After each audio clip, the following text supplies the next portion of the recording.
I'm going to show you how to control Volta using an external MIDI device. Firstly, you need to connect your MIDI device to your computer.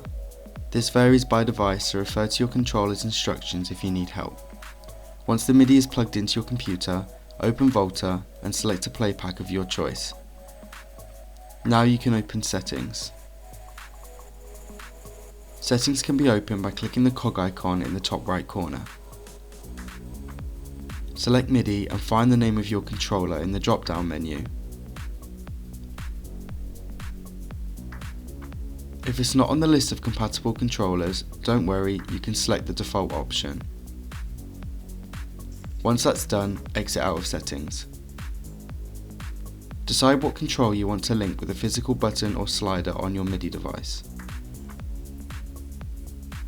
Remember, sliders need to be controlled by sliders and buttons only work with buttons. While holding down Shift, click on the play panel control you would like to assign to your MIDI device. A message should appear at the bottom of your screen telling you to move your control. While this message is on the screen, press the button or move the slider on your MIDI controller. If you know the note or CC number of the button or slider that you would like to use on your controller, you can select it by right-clicking the control on the play panel and finding it via the MIDI menu in the drop-down.